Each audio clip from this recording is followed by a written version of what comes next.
Hello friends, आप लोगों का स्वागत है हमारे यूट्यूब चैनल पर। तो आज हम देखेंगे कक्षा 8 का विज्ञान भारती यूपी बोर्ड का पाठ 2। पाठ का नाम है मानव निर्मित वस्तुएं। तो देखिए दोस्तों, हम इस पाठ का सभी प्रश्न उत्तर देखेंगे। जैसा कि अभ्यास प्रश्न से प्रश्न नंबर 1 है, सही विकल्प के सामने सही का चिन्ह अपनी उत्तर पुस्तिका में लगाइए। जैसा कि हमने यहाँ पर लगाकर दिखाया है, प्रश्न दिया गया है और 4 विकल्प दिए गए हैं। इन्हीं 4 विकल्प में से हमें देखना है कि कौन सा विकल्प सही है। तो जैसा कि प्रश्न है, थर्माकोल का दूसरा नाम है। विकल्प है टेफ्लॉन, स्टाइरॉन, नायलॉन, डेक्रॉन। इसका सही विकल्प हो जाएगा विकल्प ब यानी कि स्टाइरॉन। प्रश्न ख देखते हैं, पौधों का मुख्य पोषक तत्व है। विकल्प है गंधक, ऑक्सीजन, नाइट्रोजन, कार्बन। इसका सही विकल्प हो जाएगा विकल्प स यानी कि नाइट्रोजन। अगला देखते हैं, प्रश्न ग, फेरिक ऑक्साइड मिलाने से निर्मित कांच होता है। विकल्प है हरा, हल्का नीला, पीला, बैंगनी। तो इसका सही विकल्प हो जाएगा विकल्प ब यानी कि हल्का नीला। अगला देखते हैं, खिड़कियों में प्रयोग किया जाता है। विकल्प है कठोर कांच, फोटोक्रोमिक कांच, फ्लंट कांच, साधारण या मृदु कांच। इसका सही विकल्प हो जाएगा विकल्प द यानी कि साधारण या मृदु कांच। अगला प्रश्न 2 है, सही कथन के सम्मुख सही तथा गलत कथन के सम्मुख गलत चिन्ह अपनी अभ्यास पुस्तिका में अंकित कीजिए। जैसा कि हमने यहाँ पर किया है, जैसा कि प्रश्न है, फोटोक्रोमिक कांच प्राप्त करने के लिए उसमें कुछ सिल्वर आयोडाइड मिलाया जाता है। ये हमारा क्या है, प्रश्न सही है। तो हम इसके आगे सही का निशान लगा देंगे। आगे है, रेयॉन प्राकृतिक रेशा है। ये हमारा क्या है, गलत है, क्योंकि रेयॉन क्या है, संश्लेषित रेशा है, इसलिए हमारे ये गलत है प्रश्न। तो हम इसके आगे गलत का चिन्ह लगा देंगे। आगे है, सीमेंट, साबुन, उर्वरक, प्लास्टिक आदि मानव निर्मित वस्तुएं हैं। ये क्या है, सही है। अगला प्रश्न है, एंटीबायोटिक दवाओं का उपयोग कीटाणुनाशक के रूप में किया जाता है। ये क्या है, गलत है। तो इसके आगे गलत का चिन्ह लगा देंगे। अगला प्रश्न है 3 नंबर, नीचे दिए गए शब्दों की सहायता से रिक्त स्थानों की पूर्ति अपनी अभ्यास पुस्तिका में कीजिए। जैसा कि हमने यहाँ पर करके दिखाया है, जैसा कि यहाँ पर कोष्टक में दिया गया है, इन्हीं को हमें भरना है। जैसा कि दिया गया है साबुन, प्राकृतिक, बर्तन, संश्लेषित, पराबैंगनी। तो इन्हीं को हमें रिक्त स्थान के स्थान पर भरना है।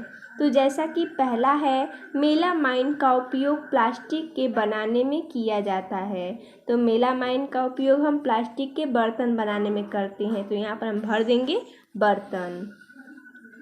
अगला है, सूता, रेशम, ऊन रेशे हैं। तो हमें बताना है सूता, रेशम, ऊन कैसे रेशे हैं, तो प्राकृतिक रेशे हैं। तो यहाँ पर हम भर देंगे प्राकृतिक। अगला है, धूप के चश्मे सूर्य की, यहाँ पर रिक्त स्थान है, किरणों से आँखों को बचाते हैं। तो कैसे किरणों से, तो पराबैंगनी। यहाँ पर हम भर देंगे पराबैंगनी किरणों से। अगला है, सोडियम हाइड्रोक्साइड और वनस्पति तेल की क्रिया से प्राप्त किया जाता है। तो क्या प्राप्त किया जाता है, तो साबुन। यहाँ पर हम भर देंगे साबुन। अगला देखते हैं, यहाँ पर रिक्त स्थान है, रेशों से बने कपड़े अधिक टिकाऊ और सस्ते होते हैं।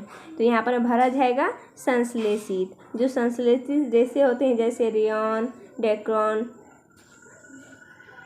ये सब संश्लेषित रेशे होते हैं जो कि टिकाऊ भी होते हैं और सस्ते भी होते हैं। तो यहाँ पर हम भर देंगे संश्लेषित रेशे। अगला प्रश्न 4 है, संक्षेप में उत्तर दीजिए। जैसा कि प्रश्न है, प्राकृतिक एवं मानव निर्मित वस्तुओं से आप क्या समझते हैं। इसका उत्तर हो जाएगा, प्रकृति से हमें अनेक वस्तुएं प्राप्त होती हैं।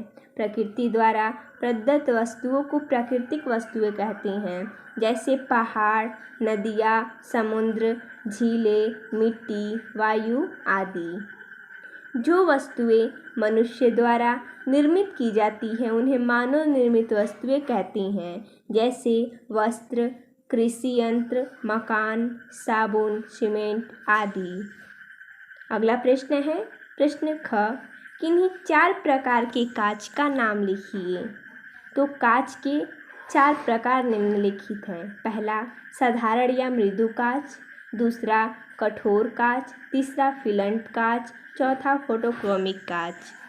अगला है प्रश्न ग, पॉलीथीन, टेफ्लॉन, एक्रिलिक तथा बेकेलाइट के एक एक उपयोग लिखिए। जैसा कि हमने यहाँ पर एक एक उपयोग लिखा है। पॉलीथीन का उपयोग थैली बनाने में, टेफ्लॉन का उपयोग नॉन स्टिक बर्तन पर ऊष्मा प्रतिरोधी परत चढ़ाने में, एक्रिलिक का उपयोग कार एवं ट्रकों की खिड़कियों में, बेकेलाइट का उपयोग बिजली के प्लग, स्विच, कंघी, पेन और हत्थे बनाने में किया जाता है। अगला प्रश्न है, साबुन और अपमार्जक में क्या अंतर है। तो जैसा कि हमने यहाँ पर लिखा है कि साबुन और अपमार्जक में अंतर क्या है। साबुन, पहला, यह वनस्पति तेल और सोडियम तथा पोटेशियम हाइड्रॉक्साइड की पारस्परिक क्रिया द्वारा बनाया जाता है। दूसरा, कठोर जल के साथ साबुन एक सख्त पदार्थ बनाता है। इस प्रकार न तो झाग बनती है न ही सफाई होती है। अपमार्जक, ये पेट्रोलियम हाइड्रोकार्बनों से बनती हैं। दूसरा, वे कठोर जल के साथ भी आसानी से झाग बनाती हैं। इस प्रकार कपड़े सुगमता से साफ हो जाती हैं। अगला प्रश्न है, मृत्तिका क्या है। इसका उत्तर हो जाएगा उच्च ताप पर पके हुए बर्तन अर्थात पकी हुई मिट्टी को ही मृत्तिका कहती हैं।